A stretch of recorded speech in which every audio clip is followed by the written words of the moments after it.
Address 69, Our Lord's Great Prophetic Discourse. And he looked up, and saw the rich men casting their gifts into the treasury.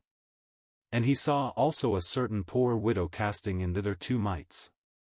And he said, Of a truth I say unto you, that this poor widow hath cast in more than they all, for all these have of their abundance cast in unto the offerings of God, but she of her penury hath cast in all the living that she had. And as some spake of the temple, how it was adorned with goodly stones and gifts, he said, As for these things which ye behold, the days will come, in the which there shall not be left one stone upon another, that shall not be thrown down. And they asked him, saying, Master, but when shall these things be?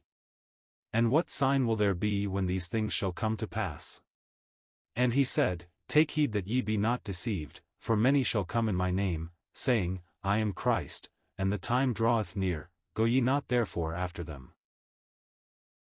But when ye shall hear of wars and commotions, be not terrified, for these things must first come to pass, but the end is not by and by. Then said he unto them, Nation shall rise against nation, and kingdom against kingdom, and great earthquakes shall be in divers places, and famines, and pestilences, and fearful sights and great signs shall there be from heaven. But before all these, they shall lay their hands on you, and persecute you, delivering you up to the synagogues, and into prisons, being brought before kings and rulers for my name's sake. And it shall turn to you for a testimony. Settle it therefore in your hearts, not to meditate before what ye shall answer, for I will give you a mouth and wisdom, which all your adversaries shall not be able to gainsay nor resist. And ye shall be betrayed both by parents, and brethren, and kinsfolks, and friends, and some of you shall they cause to be put to death. And ye shall be hated of all men for my name's sake. But there shall not an hair of your head perish. In your patience possess ye your souls. And when ye shall see Jerusalem compassed with armies, then know that the desolation thereof is nigh. Then let them which are in Judea flee to the mountains, and let them which are in the midst of it depart out, and let not them that are in the countries enter thereinto. For these be the days of vengeance, that all things which are written may be fulfilled. But woe unto them that are with child, and to them that give suck, in those days. For there shall be great distress in the land, and wrath upon this people. And they shall fall by the edge of the sword, and shall be led away captive into all nations, and Jerusalem shall be trodden down of the Gentiles, until the times of the Gentiles be fulfilled.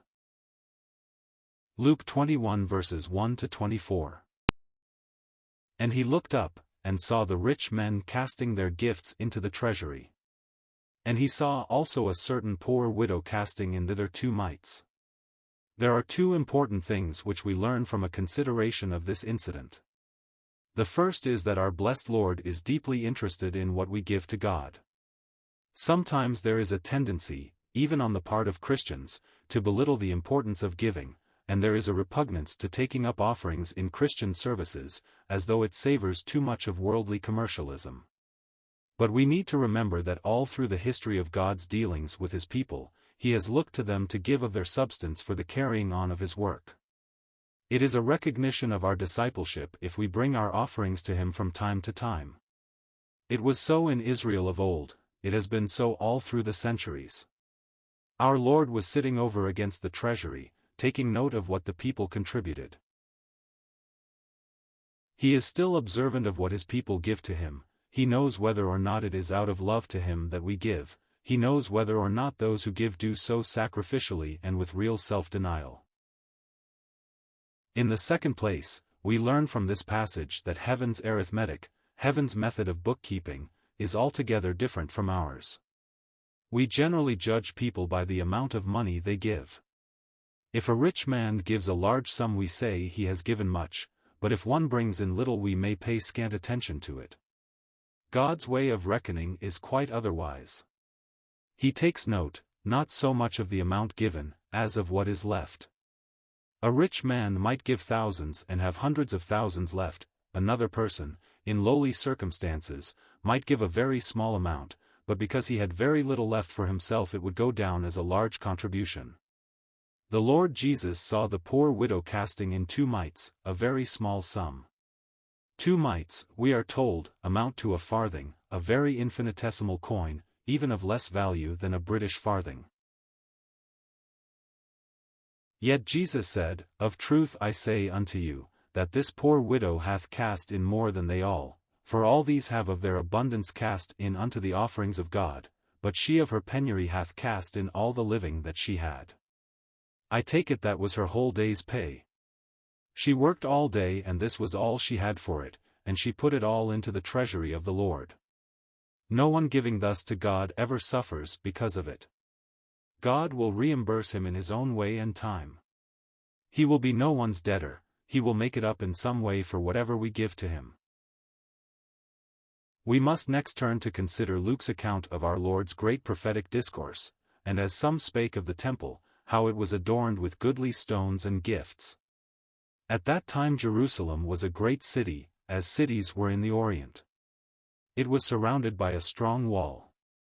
Its large buildings were beautiful, particularly the glorious temple on which Herod had spent millions of dollars in his endeavor to make it as grand as the Temple of Solomon before that was destroyed by Nebuchadnezzar's army.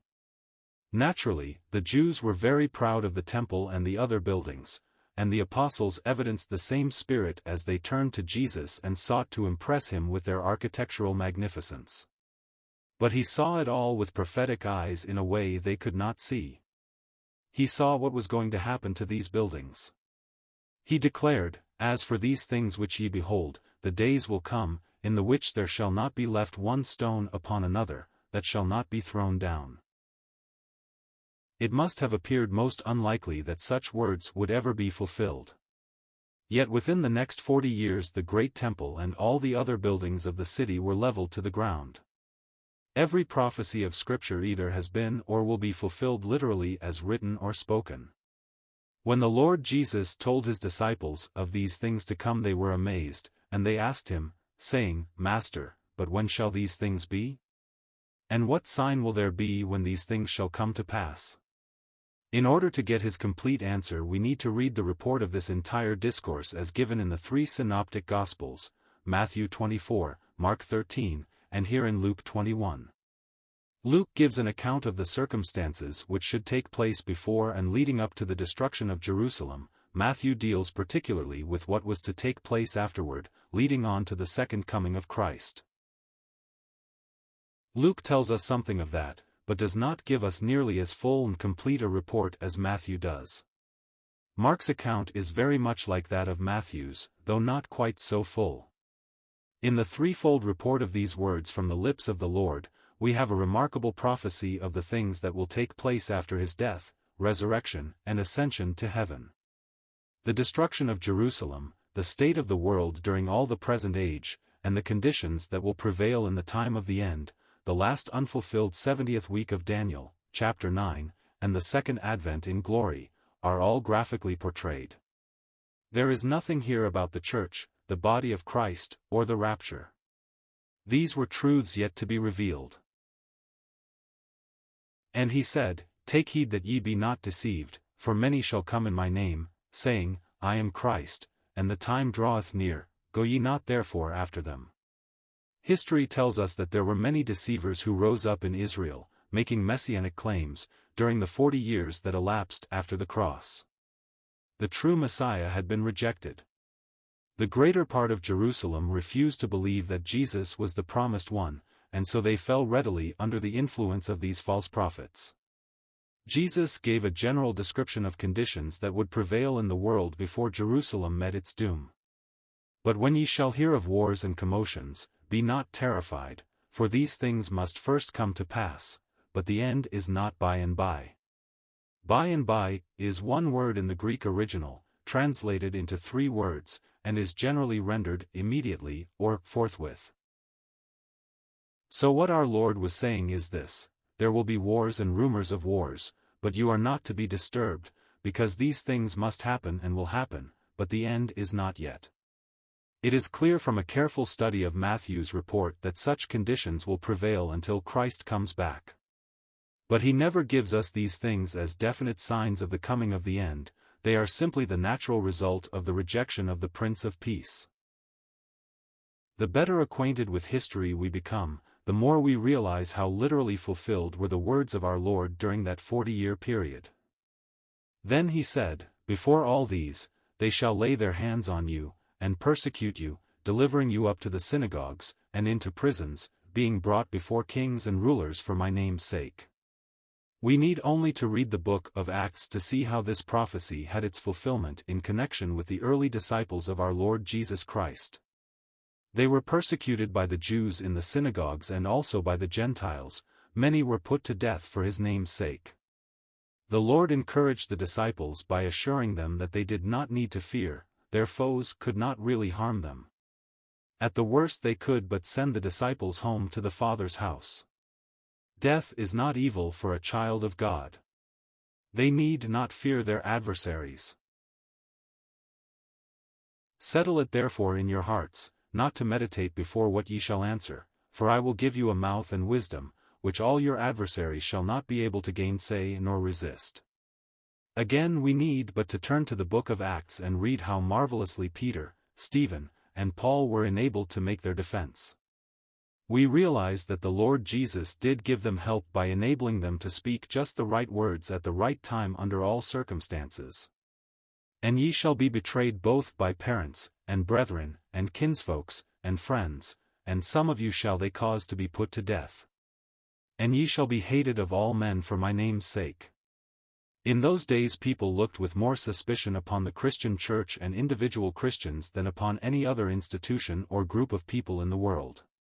Believers were thought of as the bitterest enemies of mankind, and yet they were the representatives of the God who so loved men that he gave his only Son to be their Savior.